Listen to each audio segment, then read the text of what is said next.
पाकिस्तान की बात करते हैं। वैसे तो पाकिस्तान को कहा ही भिखमंगा कहा जाता है, तो जहां जाता है भीख और पैसे की बात करता है, जिसका हाल यह है कि वो पैसे के लिए अपनी सेना भी किराए पर दे दे। और अब तो ये भी रिपोर्ट सामने आ रही है जिसमें यह सामने आया कि पाकिस्तान अपने देश का झंडा भी किराए पर देने वाला है।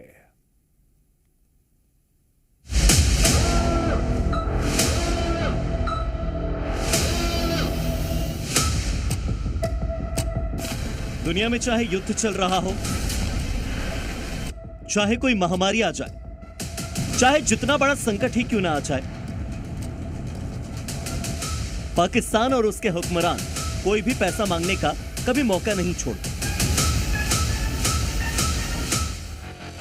कभी उनका पीएम कटोरा मैन बन जाता है, तो कभी उनका फील्ड मार्शल सेल्समैन बन जाता है। और अब मिडिल ईस्ट जंग में भी पाकिस्तान का यही पैसों वाला प्यार फिर से जाग गया है। और इस बार मुनीर का ऑफर है, पैसा दो, पाकिस्तान का झंडा लो। जो देश सेना को किराए पर दे दे, उसके लिए झंडा किराए पर देना कोई बड़ी बात नहीं। और अपनी हरकतों के लिए मशहूर मुनीर ने एक बार फिर वही प्लान निकाला। दरअसल पाकिस्तान दुनिया भर की शिपिंग कंपनियों को ऑफर दे रहा है कि पाकिस्तान का झंडा ले, अपनी शिप पर लगाएं और हॉर्मुज स्ट्रेट को पार कर लें।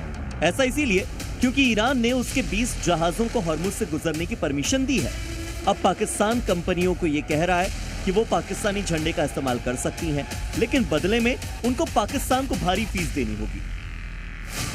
दरअसल पाकिस्तान के पास खुद के बहुत कम जहाज हैं। ऐसे में इसी का फायदा उठाने के लिए पाकिस्तान ये कदम उठा रहा है। इसके साथ ही मुनीर की डर्टी गेम में ये भी शामिल है कि किसी भी तरह वो पैसा कमा ले और दुनिया में खुद की कूटनीति का बड़ा ढिंडोरा पीट ले, क्योंकि अभी हॉर्मुज पर पूरी तरह से ईरान का कब्जा है और अब तो वो इसके लिए बकायदा टोल तक लेने लगा है। ऐसे में मुनीर को आपदा में अवसर नजर आया और यहाँ भी खुद को बेचने से वो बाज नहीं आया।